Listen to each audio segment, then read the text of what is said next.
because knowledge is not power. Knowledge is potential power. It only becomes power when you what? When you use it, when you apply it. So in this session, I don't want you to treat this like a lecture. This is you and I having a conversation. And actually, imagine we're here together, right here, and I'm coaching you. So we're gonna make this interactive because you don't learn passively. Because reading, just like learning and life, is not a spectator sport. You can't sit on the benches, you have to get involved. And what I love about this is you've taken the first step. You're actually acting and doing something about it. So that means you're in the top 1%. Lots of people could be watching this, but they're not. So I want to make sure that you're rewarded for it because you showed up. You have my utmost respect because most people don't show up. I believe part of success is showing up, but the other half is playing full out. Right? Showing up, but also playing full out. So are you ready to play with me? Let's get started. You need 3 things to get the most out of this training, and we're gonna get right to it. 3 things. First of all, you need a book, all right? And you're like, yes, oh my goodness, this isn't gonna be just theory, this is gonna be results. In this session, you're gonna learn how to improve your reading speed and your focus 25 to 50%. Some people will actually boost it 75 or 100%. Now, can you imagine that? Can you imagine that now where if you could read something in half the time, something that normally maybe takes you 4 days to read, you read in 2 days, or something that normally takes 300 minutes, you read in 150 minutes. You save all this time, and that's your most precious asset. And so I value you putting your time investing in what this conversation that we're having now, your time, your focus, your attention, because that's the one thing you can't get back. But what you'll find when you learn how to become a quick reader, that this doesn't take time, it actually makes time. It actually makes time, meaning that if you're spending 4 hours a day reading and you could double your reading speed, you save 2 hours a day. What would you like to do with those 2 hours a day? What would you do? Would you spend more time with your kids? Would you spend more time at the gym? Would you do more meal prep? Would you do more meditation? Would you spend more time developing your business? Spend more time with your friends, with your family? That's your time. That's your most valuable asset, I think, are 2 things. Your time and your mind.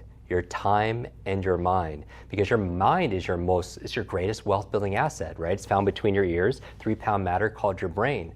The thing is, it doesn't come with an owner's manual and it's not user friendly. So I'm going to share with you how I apply this learning theory towards reading faster. And why is it important? Is because if somebody has decades of experience and they put it into this book, and you could sit down and read this book in a couple of days, you could download decades into days.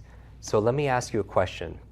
What would you read? What would you read if you could just read anything and just absorb it? Think about that for a moment. So the first thing is grab a book right now and pause this. Don't get started on this until you have a book. The second thing you need to succeed in this masterclass together is an open mind. What do I mean by that? Your mind is like a parachute. It only works when it's what? When it's open. It doesn't work when it's closed, right? And so if you want to learn something brand new, you have to have a beginner's mind, because a lot of what I'm going to teach you is unlearning bad habits. Poor habits we learned, like back skipping and saying the words to ourselves and all these things that we shouldn't have learned when we were a kid. And so I'm going to help you to unlearn them. And finally, the third thing that you need to succeed in this session together, if you want to read 25, 50% or more faster, not only it's faster, but with greater focus and comprehension, is you need motivation. You need motivation. Why are you doing this? Because I believe there's a success formula. You could write this down. I call it H cubed. It goes from your head to your heart to your hands. That you could set goals in your head, or set a goal on how fast you want to read, for example, or what you want to achieve in your career, or a certain body image, or your relationship. You could set a vision or a goal, but if you're not acting with your hands and you procrastinate and you're putting things off, actually what I'm going to do is at the end of this session, I'm going to share with you my strategy for overcoming and smashing, eliminating procrastination. So if you constantly put things off, or somebody on your team puts things off, or someone in your family or a close friend puts things off, you'll want to stay to the end, and I'm going to share with you how to fix that. So going back to motivation, what is your motive for action? Check in with the second H, head, heart, hands. If you're not acting with your hands, check in with your heart. And what does the heart symbolize? Emotions, right? Your feelings. What is your motive for taking action? So let me ask you, why are you here? Why are you here watching this when other people aren't? What is your motivation? Because I believe if you can't come up with a reason, you won't do it. You won't apply it, because reasons reap results. Reasons reap results. So take a minute right now and think about how amazing will your life be if you could cut your reading time in half. How amazing would that be to save 2 or more hours every single day?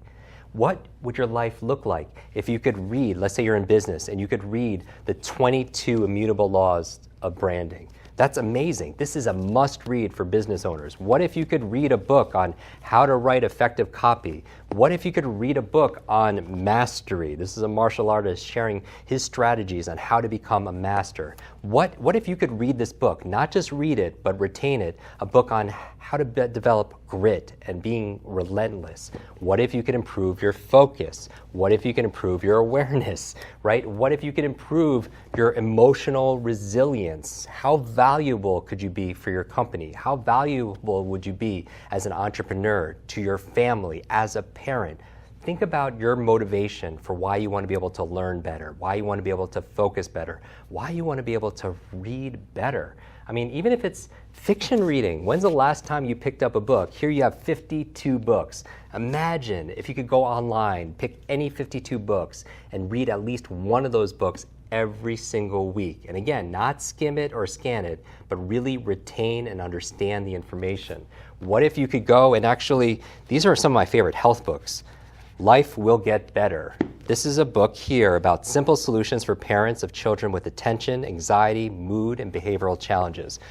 One of my favorite books is this new book called The Power of a When, right? Everyone's always talking about what to do or how to do it, but also what's important is when you do it. When do you actually check your email? When do you go to sleep? When do you actually eat? Because the time of day makes a big difference. And this book talks about your individual chronotype. In fact, it talks about when you need to read. But what if you could read this book in 1 or 2 sittings? How powerful would you be?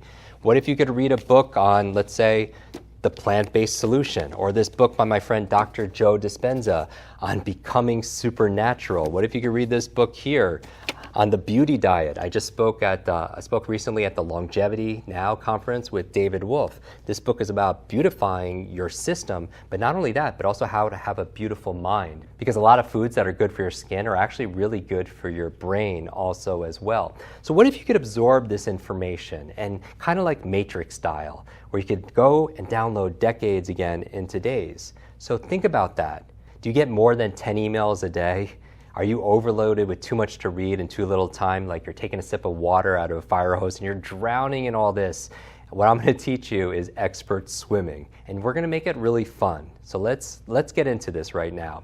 In this session, I'm going to share with you 3 things. I'm going to share with you how to read faster. I'm going to share with you the techniques on how to improve your reading speed and focus. The second thing I'm going to share with you is a real plan, a step-by-step plan on, even if you're not speed reading, how to read 1 book a week. Because I believe leaders are readers, right? Oprah reads a lot of books. Brendan Burchard reads 1 book a week, right? Leaders of companies, Bill Gates, avid reader. Leaders of countries, John F. Kennedy was a very fast reader. He was said to have read 6 newspapers every morning with 1 cup of coffee. For most people, it's the opposite. It takes them 6 cups of coffee just to get through the morning paper, right? But leaders are readers, and the faster you can learn, the faster you could earn. And your value in society really is the information that you know, because you're not compensated or rewarded in your life for your muscle power. It's your mind power. It's not your brute strength. It's your brain strength. So in this knowledge economy, knowledge is not only power, knowledge is profit. And I don't just mean financial profit, that's obvious, but I mean all the treasures of your life. Now, the reason why I say this is because if you're struggling, I know what that feels like. You might have seen me on stages or on YouTube where I memorized like 100 people's names in an audience live. Or someone will give me 100 words or 100 numbers, and I'll memorize them forwards and backwards. I always tell people I don't do this to impress you. I do this to express to you what's really possible. Because the truth is, you could do it too. You could do it too, regardless of your age, your background, your career, your diet, your level of education, your financial situation, your gender, your IQ, your personal history. None of that matters. You could do it because there's no such thing as a good or bad reader. There's just a trained reader and an untrained reader. You either learned how to do it properly or you didn't. And that's what most people are struggling with. We're in this information age, right, where the amount of information is doubling at dizzying speed. But the challenge is, are you reading it any differently? Memorizing it any differently? No. So that growing gap creates what? Stress and anxiety, information fatigue. They actually call it information fatigue syndrome. So it's making us sick, right? All this data that's out there because we can't keep up with it all. So that's why this is so important. So going back to your motivation, the third key. Number one, bring a book because you need the tools. Number two, have an open mind. And number three, tap into your motivation. Reasons reap results. Reasons reap rewards. So write down, why are you here? What do you want to learn? Because that's going to give you the drive to get this done. So the reason why I said you could do it too is a lot of people don't know, but I grew up with learning disabilities, learning challenges.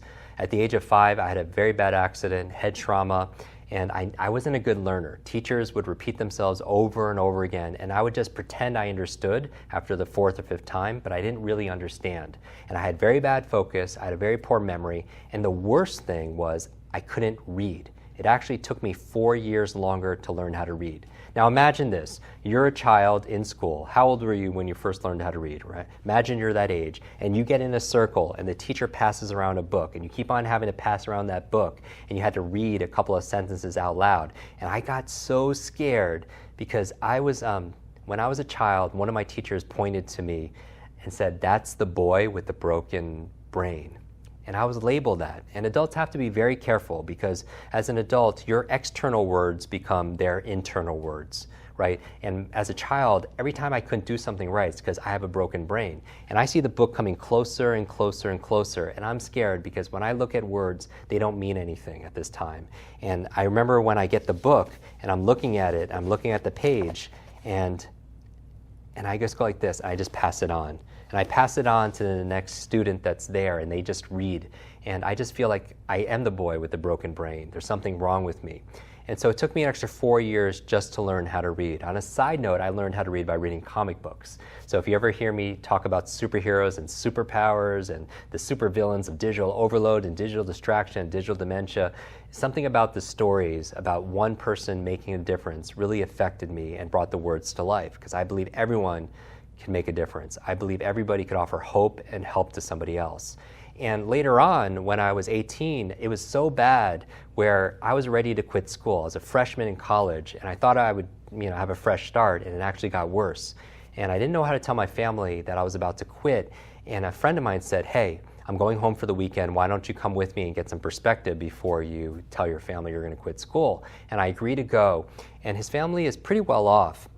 Not the way I grew up, but the family, so I felt a little uncomfortable. And I remember the father was walking me around his property and asked me a very innocent question before dinner, said, "Jim, how's school?" And I, as an 18-year-old, I just break down and I start crying and I just tell him my whole story about being the boy with the broken brain and how school's not for me, I'm not smart enough, I'm not good enough. And he says, "Jim, why are you in school? What do you want to be? What do you want to do? What do you want to have? What do you want to share with the world?" And I honestly didn't have an answer. But what I ended up doing is making like a bucket list of all my dreams. And when I was done, I folded up to put it in my pocket, and he grabs it out of my hand. And I'm honestly freaking out because I didn't know he was going to read my dreams to himself. And when he was done reading it, he looks up to me, and this is a big lesson for me. He says, "Jim, you are this close to everything on that list." And I'm thinking, no way. He spreads his index fingers maybe a foot apart. And I'm like, give me 10 lifetimes, I'm not going to crack that list. And don't you have some things on your bucket list that maybe you're not sure if it's really possible? And so I thought everything on that list was not possible. And he takes his fingers and he goes like this to the side of my temples, and meaning that it's my brain that's what's going to help me. And he takes me into a room of his home that I've never seen before. It is wall to wall, ceiling to floor, covered in books. I've never seen a library in somebody's house before, somebody's home.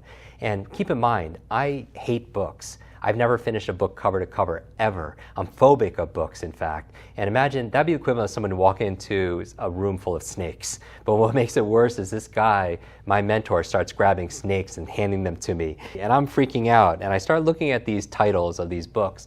And there are these incredible biographies of men and women in history and some very early personal development books, personal growth books. I mean, Norman Vincent Peale, The Power of Positive Thinking, right?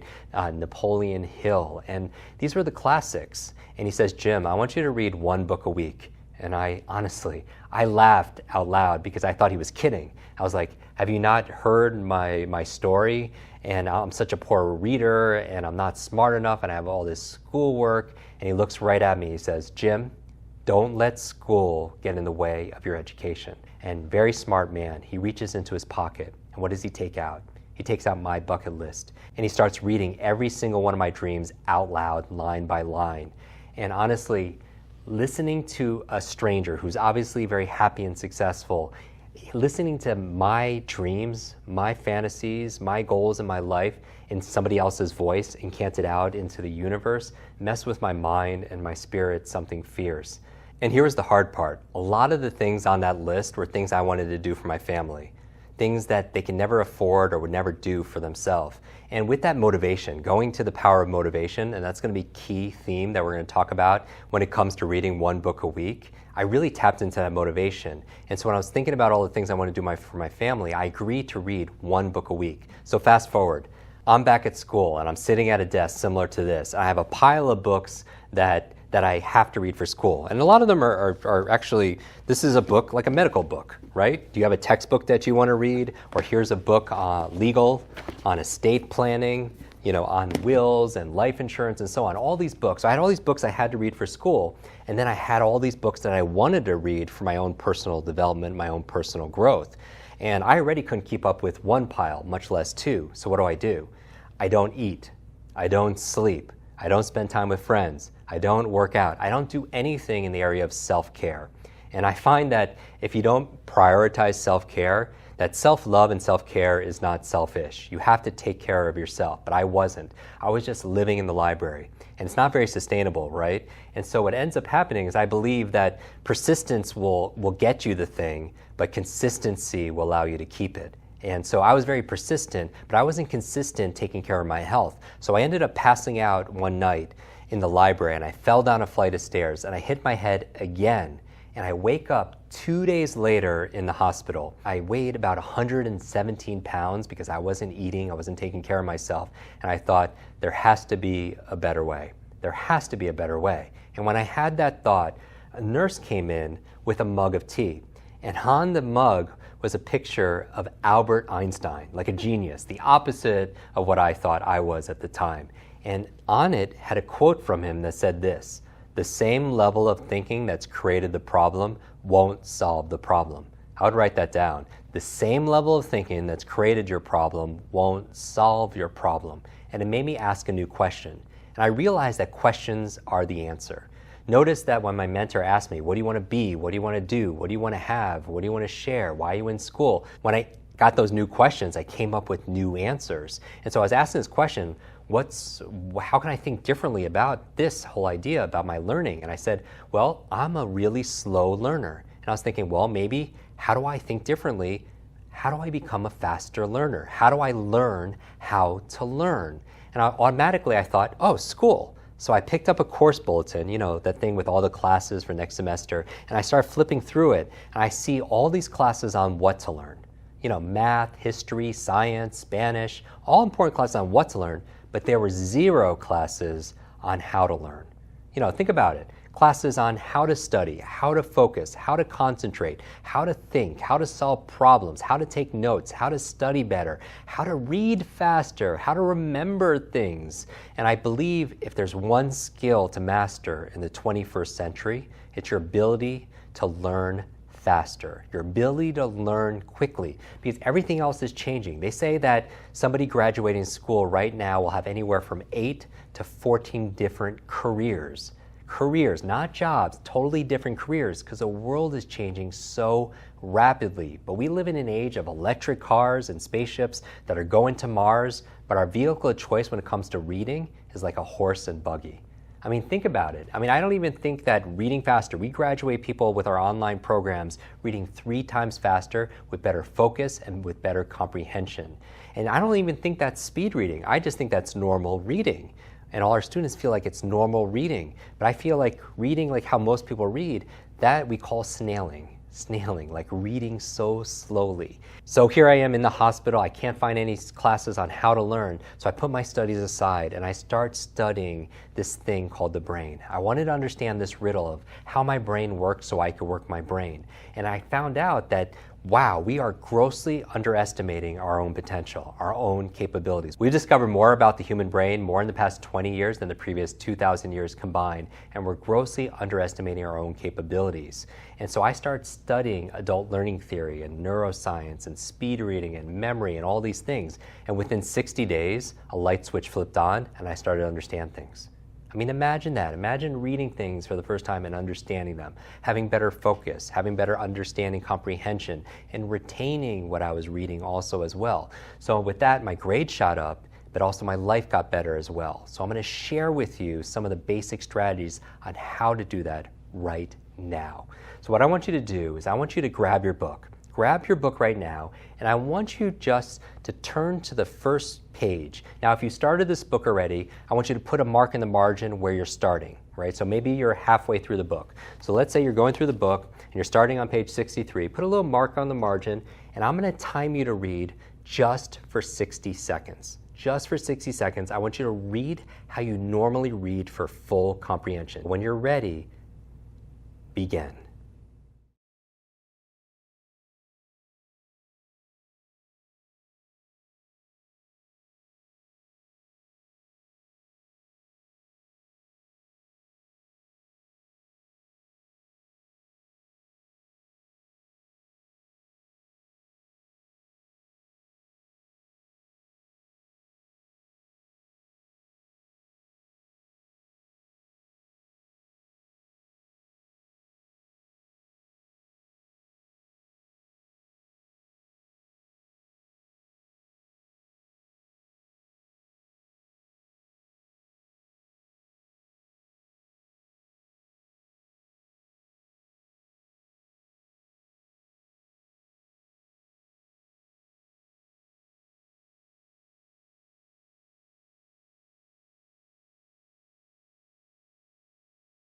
Okay, and stop. That was 60 seconds. I want you to put a mark in the margin where you just left off. And now what I want you to do is count the number of lines you just read. Count the number of lines you just read. Now, be intelligent about this. It counts as a line if it goes more than halfway across the page. So guesstimate. If there's only 1 or 2 words on that line, it doesn't count as a line. Count the number of lines and write that number down.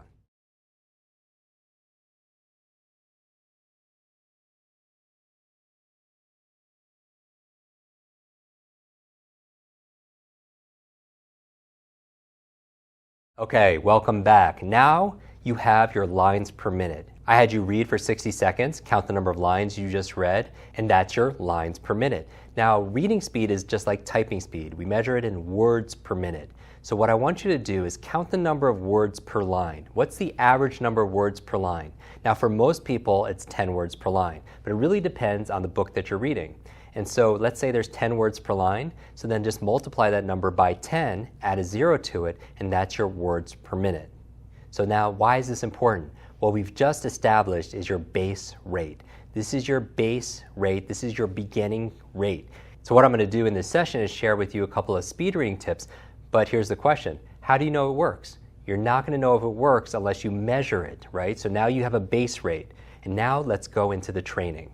There are 3 obstacles to effective reading, right? There's 2 parts to reading, reading speed and reading comprehension. It doesn't make sense to have one without the other, right? Traditional speeding is more associated with skimming, scanning, skipping words, getting the gist of what you read. Now, I train business owners, I train attorneys, I train financial planners, I train medical doctors. You do not want your medical doctor to get the gist of what she's reading. So for me, I really focus on comprehension. So it's not just speed reading, it's what? It's smart reading. It's not working hard, it's working what? It's working smart. And when I say reading faster, I'm not talking about a frenzy fast. I'm talking about a calm and a confidence and efficiency. It's just like when people are more physically fit, they don't have to exert as much energy and effort to get the same kind of result. That's what I want to do with your mental muscles. So now that you have a base rate, there are 3 obstacles to effective reading that really affects your speed and comprehension.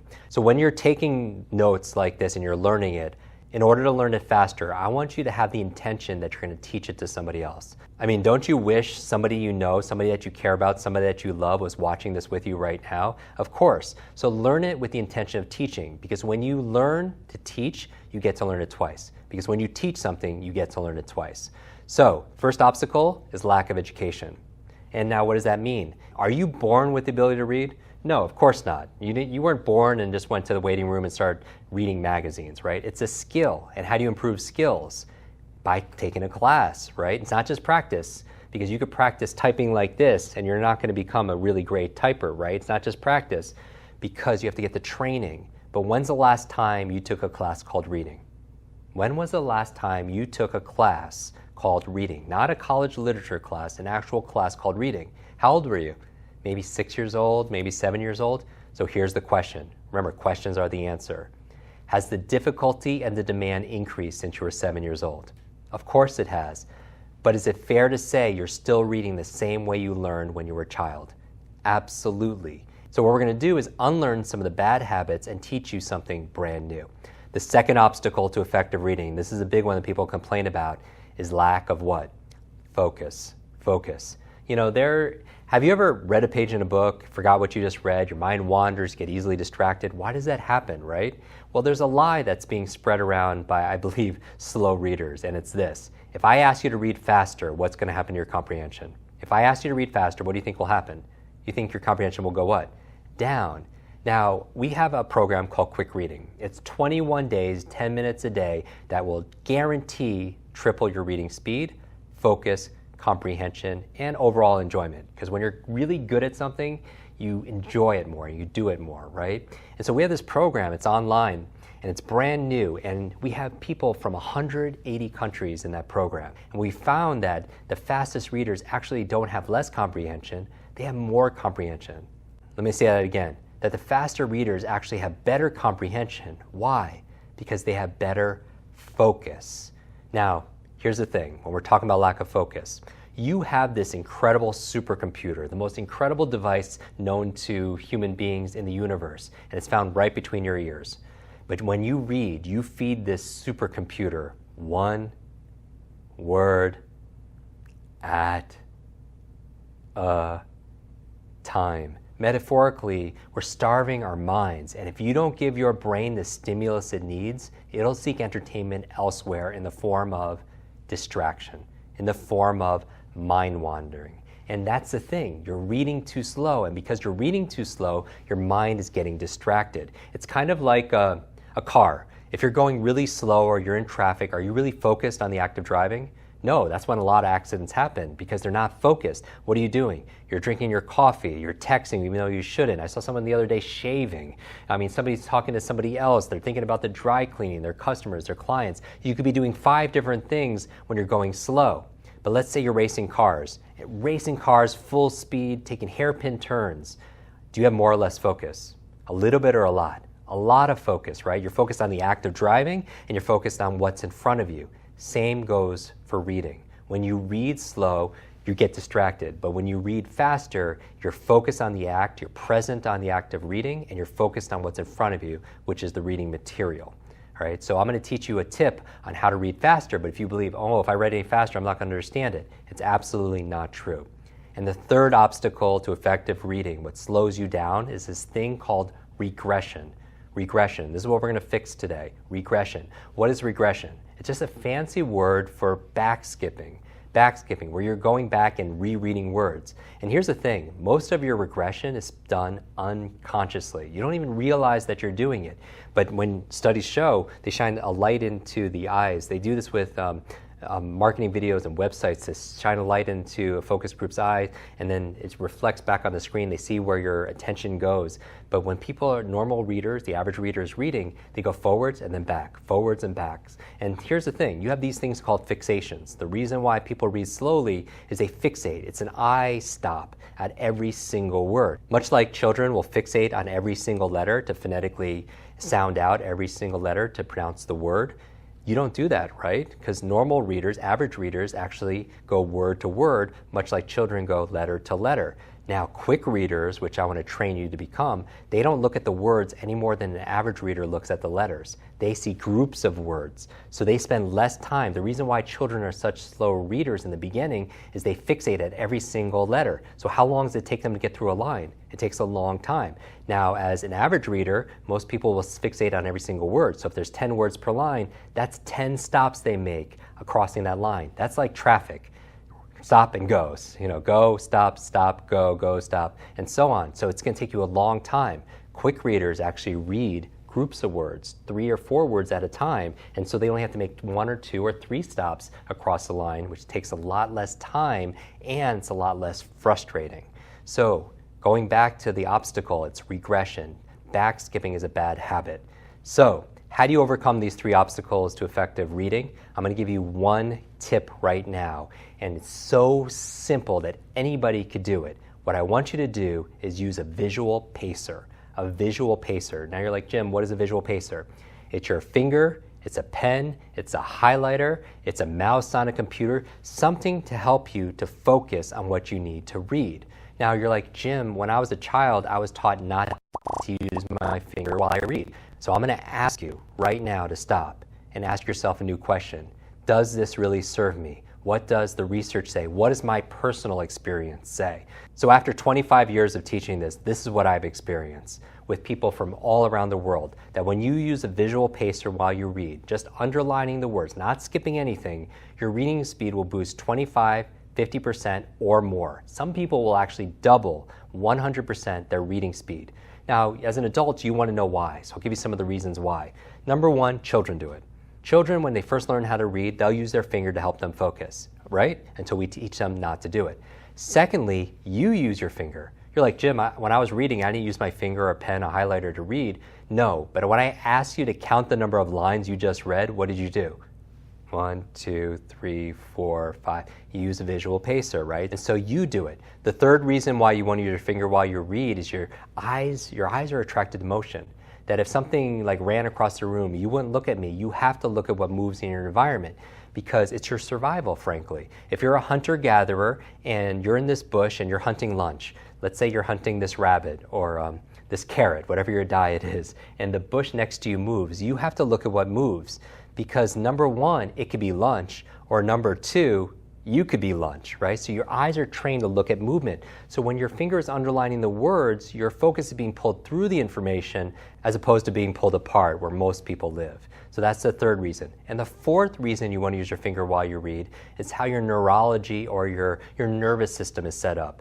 Meaning you have this brain, spine, your senses, certain senses work closely together. Have you ever tasted a great tasting peach before?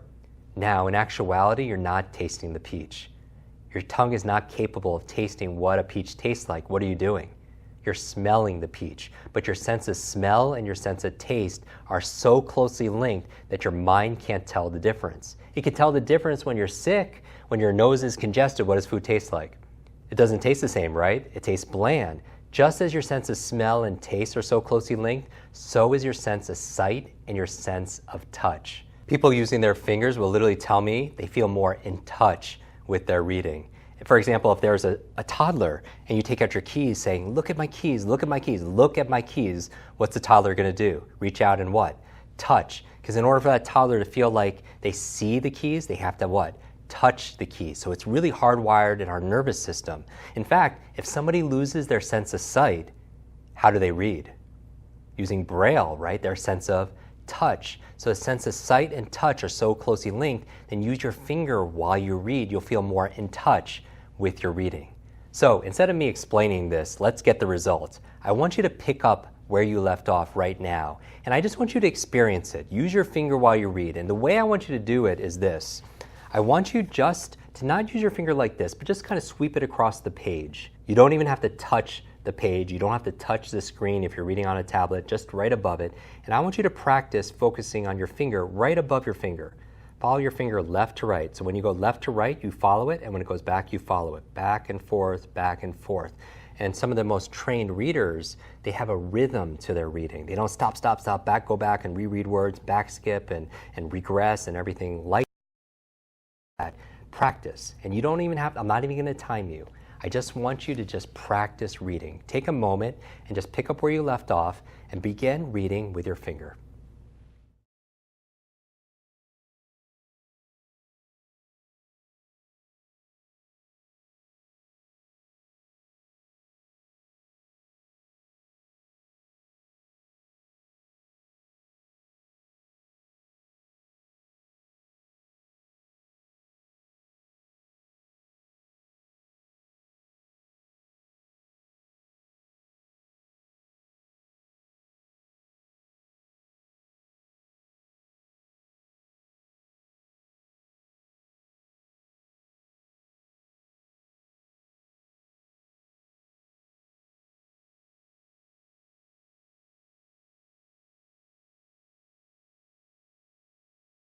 Okay, and pause.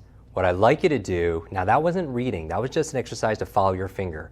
And now we're going to do another reading exercise. What I want you to do now is I'm going to time you for another 60 seconds. And I'm going to ask you just to follow your finger while you read, and I want to see how much faster you're reading using your finger.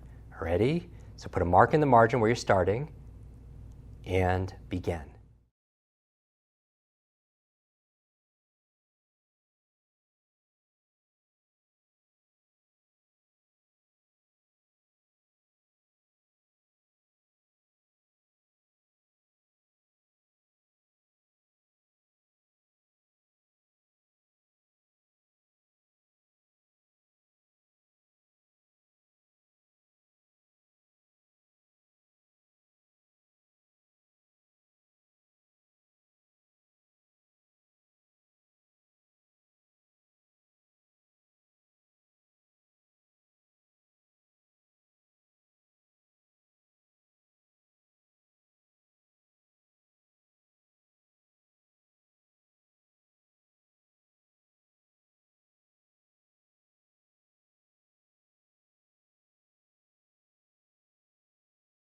And stop.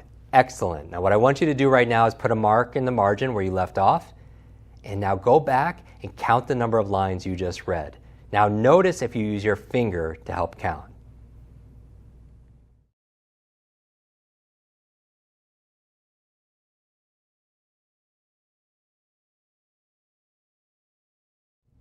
Okay, and welcome back. How'd we do?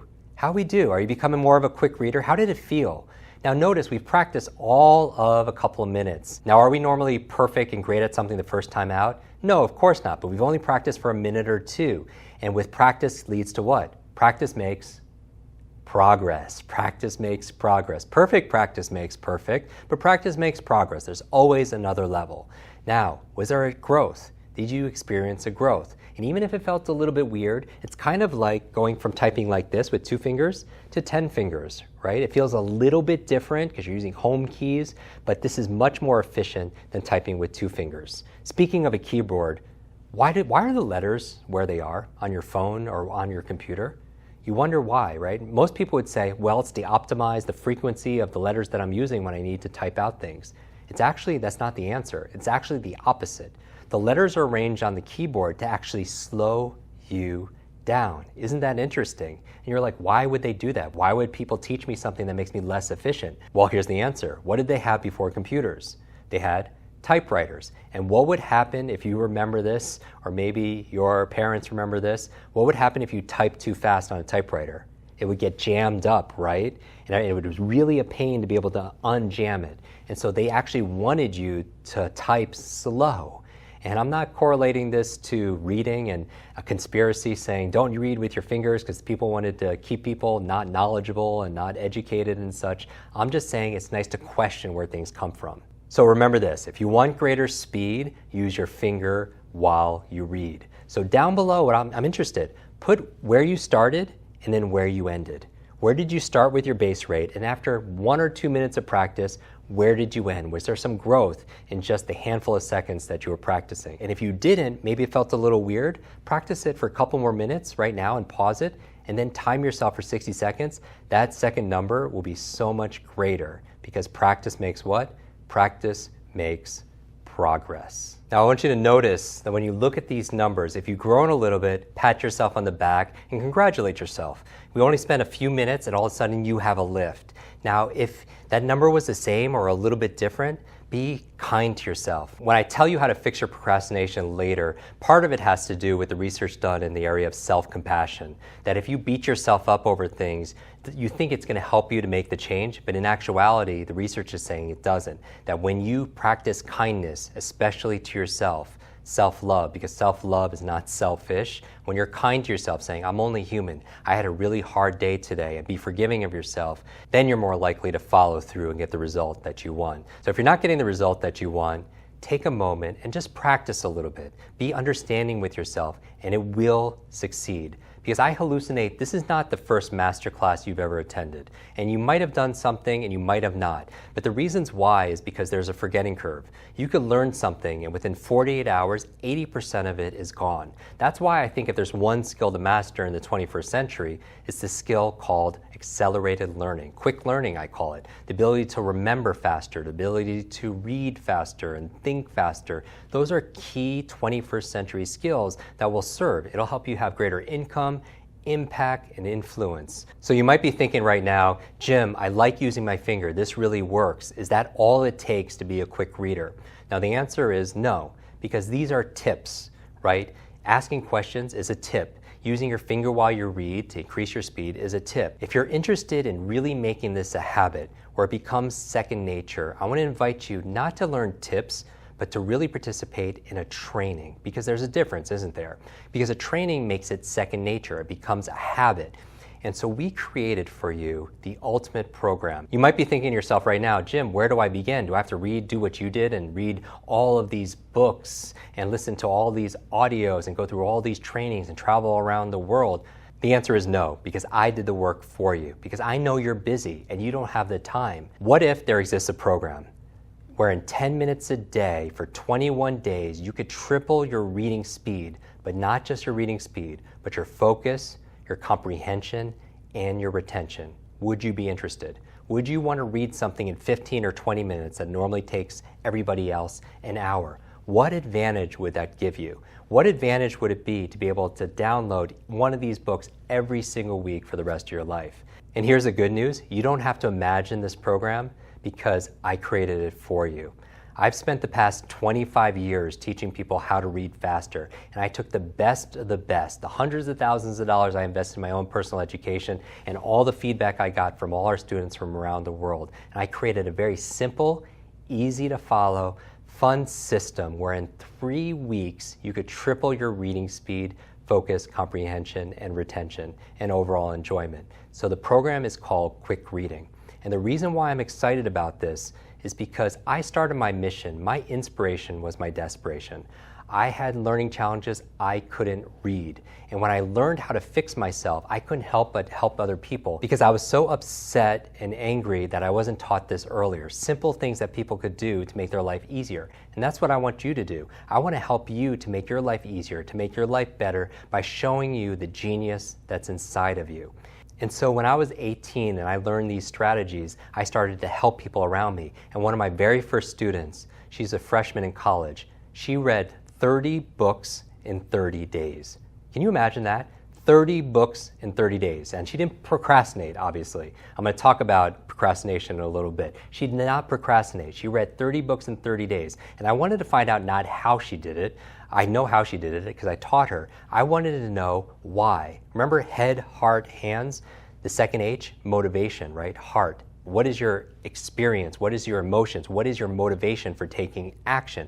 And I found out that her mother was dying of terminal cancer and was given 60 days, only 2 months to live. And the books she was reading were books on health, on wellness, on energy, on medicine, because she was determined to save her mother's life. And I wished her luck, said prayers. 6 months later, I get a call from this young lady. and she's crying, and she's crying and crying, and I can't get a word out of her. And I find out when she stops that they're tears of joy, that her mother not only survived, but is really getting better. Doctors don't know how, they don't know why, they called it a miracle, but her mother attributed 100% to the great advice she got from her daughter, who learned it from all these books. And in that moment, I realized that if knowledge is power, reading is your superpower. That if knowledge is power, reading is your superpower. And it's a power we all have inside of us. We just weren't taught how to unleash it. And that's what the Quick Reading program is all about. You meet with me 10 minutes on video, and you get the best training on not just how to increase your reading speed, but your focus, your comprehension, your retention of the information. You know, I remember a few years ago, I got a call one evening saying, you got to help me, please. Our speaker canceled for tomorrow, and a friend recommended you were really good, and can you please take his place? And I'm like, whoa, what's going on? You know, what's the topic? And he tells me, and I was like, I don't know anything about that topic. Why are you calling me? He's like, well, he wrote a book. I was like, so? He's like, well, I heard you're a speed reader. And I was like, yeah. He's like, well, can you come a little bit early and speed read his book and give the talk? And I'm like, wow, this is really going to cost you. But that's exactly what I did. I showed up that morning at 10 o'clock, I read the person's book, and then at 12 o'clock, I gave a presentation on it. And humbly, it was the highest rated talk of the entire conference. Not because I feel like I'm a great speaker, it's just I understand learning and I understand teaching, and I could read something fast and I could retain it, right? And that's exactly what I want you to be able to do. You have that power inside of you.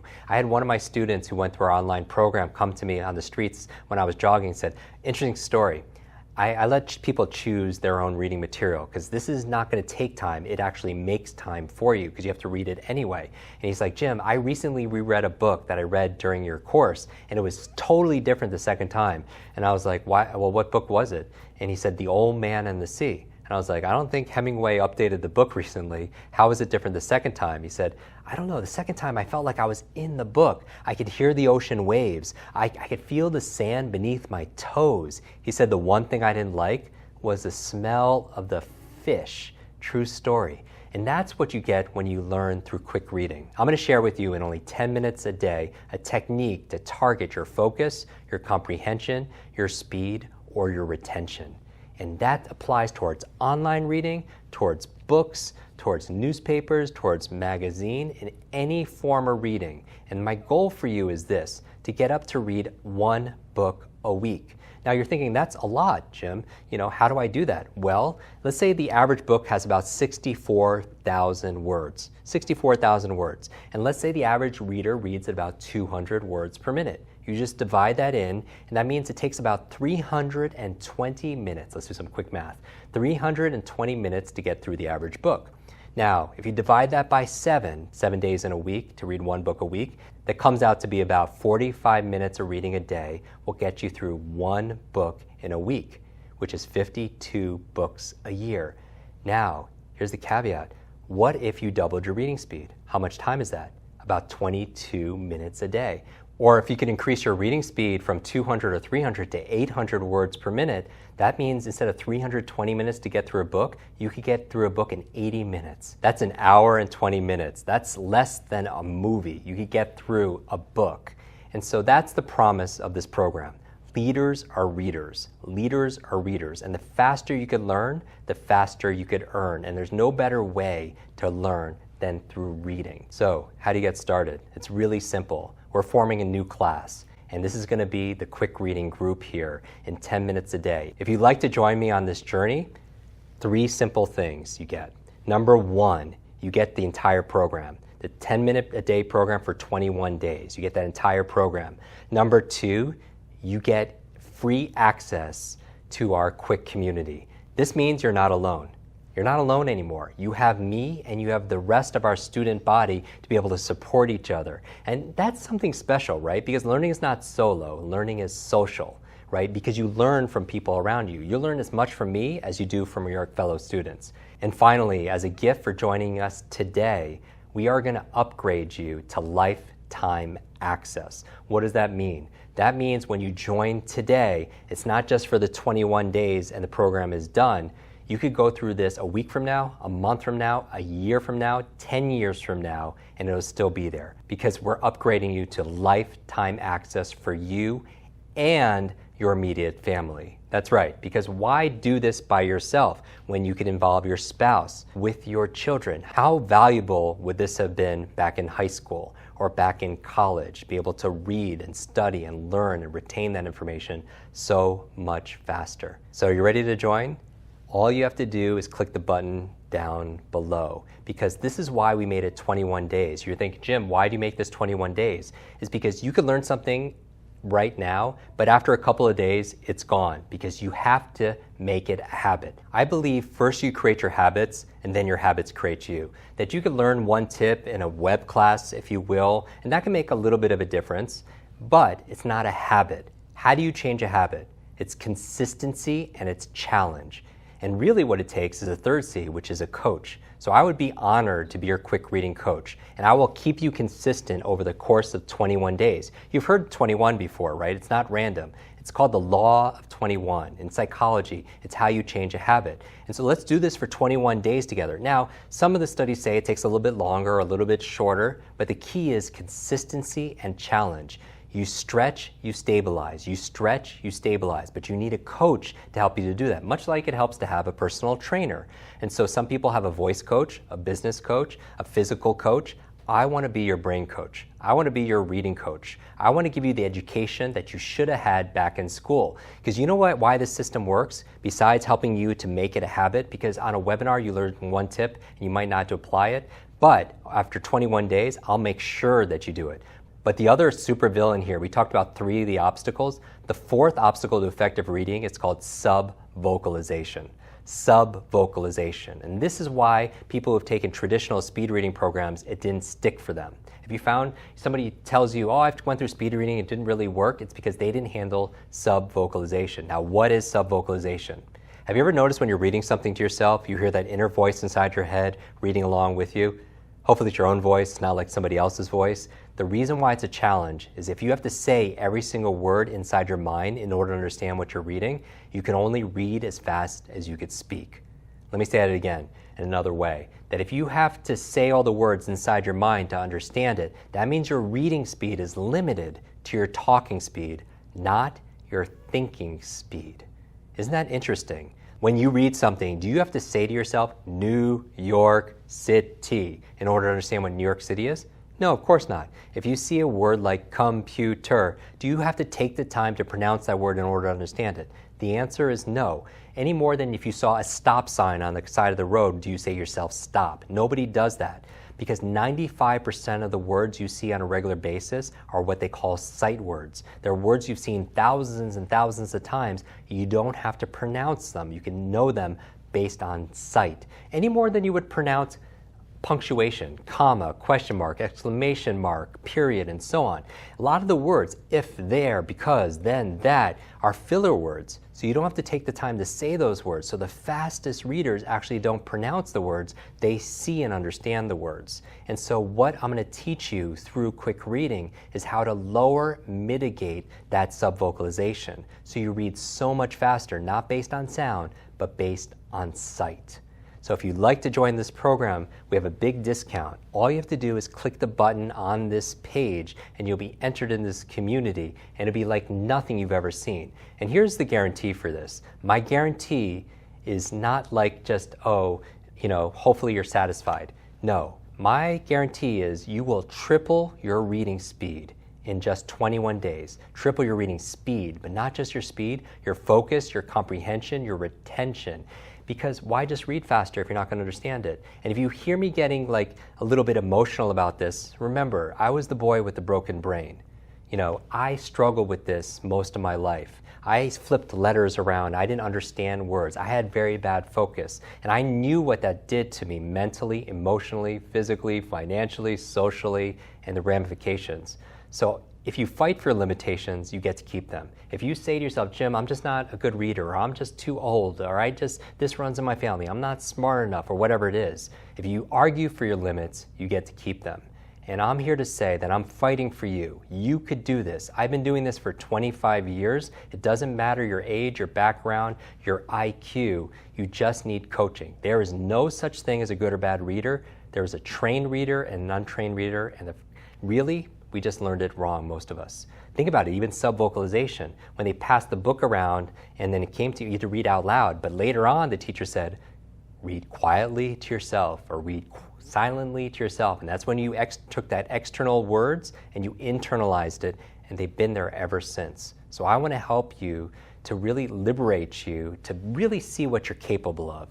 And I know this small shift in reading, it seems like a little bit, but over time, there's a big difference in your destination, or another word for it is your destiny. So why do people put things off? Why wouldn't you try something that's guaranteed to help you? Well, some people procrastinate, or they self-sabotage, or they delay things that they know is good for them, because common sense is not common practice. So I'm going to give you a model for why I believe most people put things off. You could apply it towards reading, or you could apply it towards anything in your life. Most people, these are the levels of transformation. Levels of transformation. Most people are at this level called behavior. Right? There's something that you want to do. You want to change a behavior. Let's say reading.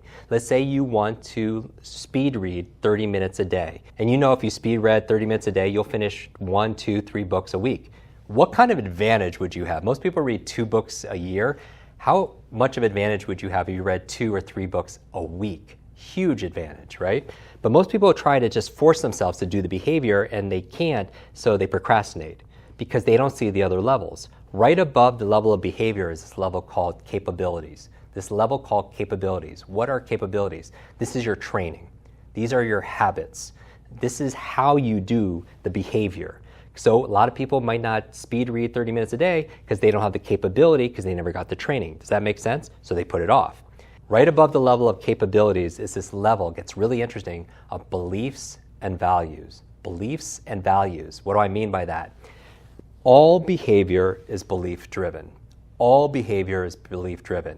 It's be, do, have, share. If you want things to share, you need to have them first. In order to have them, you need to do something. And in order to do those things, you need to believe that these are possible, because all behavior is belief driven. But let's say you have a belief saying, I'm not smart enough. Maybe you have a belief that says, I'm a bad reader. Maybe you have a belief is, I don't remember what I read. Maybe you have a belief is, I don't remember names. Whatever that belief is, it leads to the capabilities and it leads to the behavior. Do you see that?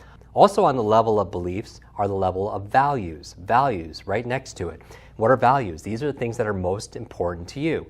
Let's say reading is not important to somebody. If reading is not important to somebody, is that going to affect the behavior? Of course, because they're not motivated. We're going back to the power of motivation. Or let's say the behavior is they want to remember names. We train people all around the world how to remember names and faces and foreign language and facts and figures and everything. But let's say the behavior is to remember people's names. They need the capabilities, the training, the belief that it's possible, but also the value where remembering names is important to them. Because if remembering names is not important, it affects the what? The behavior. And right on top is this level called identity. Identity. This is the I am. They say I am are the 2 most powerful words in the English language, because whatever you put after those words determines your destiny. I am. So let's say the behavior is I want to stop smoking, right? But the identity is I am a smoker. That's going to make it very difficult for that person to stop smoking. Does that make sense? Maybe I am a slow reader. That makes a difference whether or not somebody's going to read faster. Maybe I am a procrastinator. Will that affect the behavior? Of course it does. So identity. And finally, on the very bottom, below behavior, is this 5th level. And the 5th level is a level of environment. Environment. And environment, let's say somebody wants to read, and they set a goal of behavior to read 30 minutes, speed read 30 minutes a day, so they could read 2 or 3 books a week. Great goal. But the environment is too dark, or it's too cold, or the environment, there are no books. That would be very tragic if there are no books, but that's the environment, right? Will that affect the behavior? Of course it does.